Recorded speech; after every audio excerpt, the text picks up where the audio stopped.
Hello बच्चों। तो कैसे हैं आप लोग? उम्मीद करता हूँ कि बहुत ही हेल्दी होंगे आप लोग। दुआ करें, आप भी दुआ करें कि सभी लोग हेल्दी हो।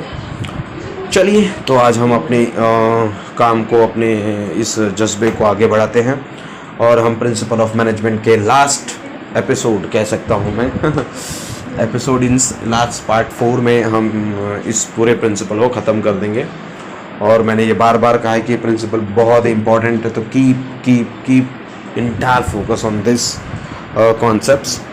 चलिए, तो मैं राजेश पाल आपका आरपीके एजुकेशन दुनिया की इस वीडियो लेक्चर में बहुत ही दिल से स्वागत करता हूँ। चलिए आगे बढ़ते हैं। Principle of equity. देखिए, इक्विटी का मतलब यहाँ पे इक्विटी शेयर से कोई भी ताल्लुक नहीं है, ज़रा ध्यान दीजिएगा। इक्विटी का अर्थ है यहाँ पर कि इक्विटी मतलब समानता, इक्वालिटी। तो हेनरी फोर्ड ने ऐसा क्या कहा है, इन्होंने अपने इस प्रिंसिपल के बारे में क्यों यहाँ पे इसे क्यों प्रिंसिपल में कवर किया है? तो मेरा एक सिंपल सा क्वेश्चन है, अगर एज अ लीडर हो, अगर आप टीम के, अगर आपको बका जाए, अगर आप क्लास के मॉनिटर हो, एक एग्जांपल लिया जाए, अगर आप क्लास के मॉनिटर हो यानी आप लीडर हो, अगर आपको क्लास संभालने के लिए दिया जाए, जिसे आप सीआर भी कहते हो मॉनिटर को, तो कैसे आप उसे संभालोगे? आप वहाँ पे इक्वालिटी रखना होगा, समानता रखना होगा। यानी किसी के साथ आप बोलते हैं ना, आप किसी के ऊपर अन्याय अत्याचार नहीं कर सकते कि भैया आप अपनी पर्सनल दुश्मनी उस बीच निकालें, इससे मेरा खुन्नस है तो पहले इसको या पहले इसे मैं इसका नाम खराब करूँगा या इसे कम मार्क्स दिलाने की कोशिश करूँगा बाय द टीचर्स। ये आप नहीं कर सकते, बिकॉज अगर आप ऐसा करोगे तो as a leader, as an organisation leader, you can't be a successful person. एक अच्छे आप सीआर या अच्छे मॉनिटर नहीं कहलाओगे। ठीक इसी तरह से कंपनी में भी सुपीरियर जो पर्सन होता है वो भी इक्वालिटी को ही फॉलो करे, किसी से पर्सनल दुश्मनी ना निकाले और लोगों को उनके स्किल एक्सपर्टीज के हिसाब से जॉब दे, उन्हें ट्रीट करें, फ्रेंडली उनसे रहे, अच्छे से बात करे, तो जाके एक ऑर्गेनाइजेशंस में जो लेबर रिसोर्सेज होता है उसको बहुत ही अच्छे ढंग से आप मेंटेन कर पाओगे। देखिए, मैं एक छोटा सा एग्जांपल देना चाहूँगा। टाटा कंपनी में ये बहुत ही हाईली मेंटेन किया जाता है, जिसे अब वहाँ पे हम लोग कोड ऑफ कंडक्ट कहते हैं। यानी आपको किसी के साथ, आप कितने भी सुपीरियर क्यों ना हो, किसी भी एम्प्लॉय की इंसल्ट नहीं कर सकते। अगर ऐसा हुआ कुछ तो डेफिनेटली जिन्होंने वो ऐसा काम किया इंसल्टिंग वाला, उन्हें फायर तक किया जा सकता है। फायर मीन्स जॉब से निकाला भी जा सकता है। अगर कोई वुमेन से जरा भी बदतमीजी तरीके से कैंपस में, ऑर्गेनाइजेशन यानी कंपनी के कैंपस में बात भी करता है तो भी उसके खिलाफ वो एक कड़क एक्शन लेते हैं। तो ये इक्वालिटी की ट्रीटमेंट लाता है।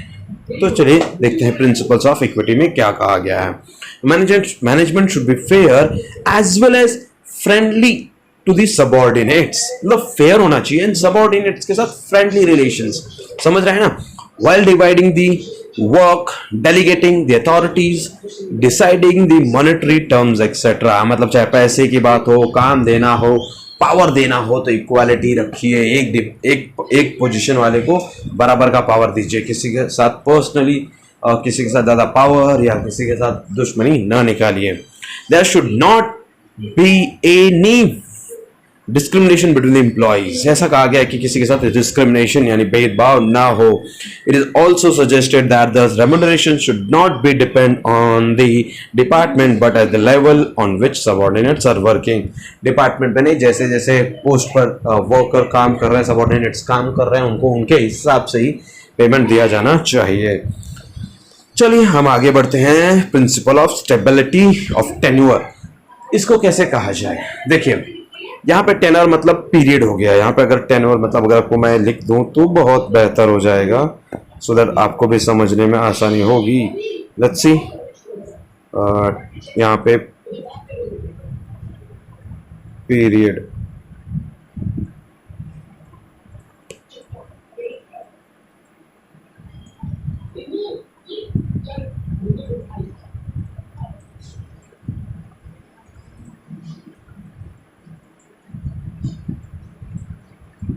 देखिए ये क्या है? तो स्टेबिलिटी ऑफ टेन्योर का मतलब होता है पीरियड। In short time. देखिए, अगर मैं आपको एक एग्जांपल से इसे सही बताऊं तो देखिए, अक्सर लोग प्राइवेट में कुछ छोटी बड़ी कंपनियों में काम करते हो, उनके दिमाग में एम्प्लॉयज़ के दिमाग में एक फीलिंग होता है, डर होता है कि बॉस का जिस दिन मूड खराब हुआ उस दिन पता ना क्या चले कि वो कब हमें जॉब से लात मार के निकाल दे।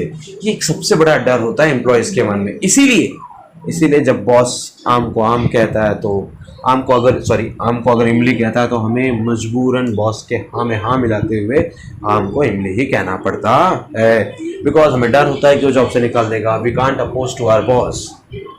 बट ये गवर्नमेंट में नहीं होता। गवर्नमेंट में जब आप जॉब करते हैं, लोग गवर्नमेंट के पीछे क्यों जाते हैं? क्योंकि उनमें अगर एक बार जॉब मिल गया तो आपका लाइफ एक सेट माना जाता है। वहाँ पे आपको गारंटी होती है कि आपको जॉब से निकाला नहीं जाएगा, अनलेस एंड अनटिल जब तक आप कोई गलत काम ना करो तब तक आपका जॉब फिक्स है। बट प्राइवेट में ऐसा नहीं होता। तो यही, अगर आपको बिजनेस को सक्सेसफुल करना है तो हेनरी फॉयल कहते हैं कि आप अपने एम्प्लॉयज़ को गारंटी दो, कुछ दो कि उनके मन में यह डर ना हो और वो अपने कंपनी की में काम ऐसा करे कि कंपनी उनकी है। इस तरह से कंपनी उनकी मीन्स वो अपने इमोशनली कंपनी के साथ जुड़ जाए। उनकी है मतलब कंपनी का मालिक नहीं बन जाए चोरी चकारी करके। I mean doesn't mean to say that, but मैं यही कहना चाहता हूँ कि वो कंपनी के साथ अपना फीलिंग के साथ शेयर करके काम करे एंड बहुत ही बेहतरीन तरीके से काम करे और कंपनी के ग्रोथ में अपना बहुत बड़ा योगदान दे। हर एम्प्लॉई चाहता है, बट उसके लिए उसको श्योरिटी चाहिए कि मेरा जॉब श्योर है, कि बॉस के रहमों पर मेरा जॉब डिपेंड नहीं है। तो इसलिए हेनरी फॉयल ने कहा है कि एम्प्लॉयज़ को गारंटी दे जॉब के लिए, ताकि उनकी जॉब उनको फिक्स हो। देखिए वही यहाँ पे बताया गया है। At the time of recruitment of employees, the management should assure that the about stability of tenure और job security। देखिए जॉब सिक्योरिटी का एश्योर दे देना चाहिए जब भी वो ज्वाइनिंग कर रहा है, तभी रेम्यूनरेशन के साथ साथ। रिक्रूटमेंट मतलब जब जॉब दे रहा हूँ। It plays very important role in creating sense of belongingness among their employees। मतलब एम्प्लॉयज़ के भीतर में एक रिलेशन क्रिएट करता है, ये बहुत ही great sense create करता है।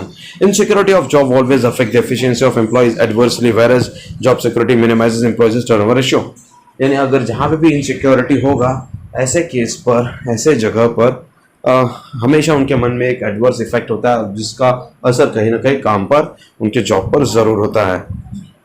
प्रिंसिपल ऑफ इनिशिएटिव, ये क्या कहता है सर? सेकेंड लास्ट प्रिंसिपल है, 13 प्रिंसिपल्स ऑफ इनिशिएटिव। ये है क्या सर? प्रिंसिपल्स ऑफ इनिशिएटिव मतलब होता है कि आप आगे बढ़ करके स्टेप लेना चाहिए। जैसे कि यहाँ पर अपने हेनरी फॉयल का कहना है कि जो भी अपने कंपनी का लीडर हो, चाहे एम्प्लॉयज़ हो, उनमें ये भावना, उनमें ये इमोशंस क्रिएट होना चाहिए कि इस कंपनी में इनोवेशंस का, नए नए चीज़ों का वेलकम होता है। ऐसा ज़रा भी नहीं कि कोई इनोवेटिव लेकर आया, कोई सबऑर्डिनेट इनोवेटिव क्रिएटिव आइडिया लेकर आया और सामने अगर प्रेजेंट करता है तो बॉस उसको डिमोरलाइज करे, उसे इंसल्ट करके बॉस करे, तो फिर वो क्रिएटिव आइडिया वही दब जाएगा। ऐसा माहौल बिल्कुल नहीं होना चाहिए। तो ऐसे केस में यही कहा गया है कि पूरे ऑर्गेनाइजेशन में इनिशिएटिव की भावना होनी चाहिए कि everyone should be ready to take initiative. Company के लिए हम क्रिएटिव आइडियाज देंगे और कंपनी के लिए आगे स्टेप लेंगे, और ऐसे चीज़ों का आप वेलकम करें। Initiative refers to volunteering to do the work in an innovative way. मतलब यही कहा गया कि ऐसे लोगों का वेलकम किया जाए। वॉलंटियर मतलब जो नए लोग होंगे या जो भी इस फील्ड में काम कर रहे हैं, वो इनोवेटिव वे लाते हैं। अगर कोई काम को करने का इनोवेटिव वे लाते हैं, जैसे किसी काम को करने का नया तरीका लाते हैं, तो उनका वेलकम होना चाहिए। The freedom to think, work on a new ideas encourages employees to take initiative while working on given task। मतलब उनको सोचने का फ्रीडम दीजिए, तभी जाकर के ये इनोवेटिव आइडियाज लेके आएंगे to work on a particular task. This initiative should be welcomed by the manager, including thorough discussions on those new ideas। मतलब सब इनको डिस्कशन का भी टाइम देना चाहिए और इनका स्वागत करना चाहिए। It also helps in creating healthy organisational culture. इससे ऑर्गेनाइजेशन का एक हेल्दी कल्चर भी रिप्रेजेंट होता है कि भैया ऑर्गेनाइजेशन में सब सही चल रहा है। देखिए पिंक वाली लाइन ही पढ़िएगा, मैंने अंडरलाइन कर दिया है। सेकेंड लास्ट प्रिंसिपल है principle of spirit D crops. Spirit D crops मतलब होता है टीम वर्क। ऑलरेडी उन्होंने लिखा हुआ है टीम वर्क। देखिए ऑर्गेनाइजेशन को अगर सक्सेसफुल बनाना है तो हमेशा याद रखिएगा टीम वर्क होना चाहिए। इसका एग्जांपल अगर मैं बताऊं तो देखिए, क्रिकेट मैच एक ऐसा ग्रुप होता है, चाहे फुटबॉल ले लो चाहे क्रिकेट मैच ले लो, ये यहाँ पे टीम वर्क बहुत वर्क करता है। अगर टीम वर्क नहीं करोगे, अगर आप अकेले ही बहुत मेहनत करोगे, बाकी टीम के मेंबर करेंगे नहीं या सीरियसली काम नहीं करेंगे, तो लगभग या 99% केसेस में ऐसा होगा कि वो टीम या वो ऑर्गेनाइजेशन फेल हो जाएगी, अगर सब अपना अपना रोल बराबर से प्ले ना करें।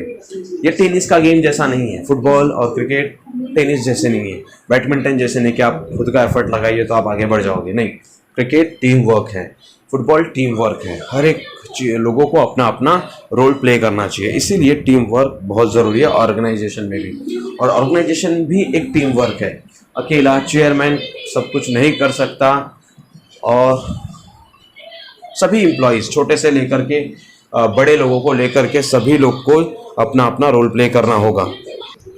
चलिए, तो यही बात इसमें कहा गया है। Henry foil has given emphasis on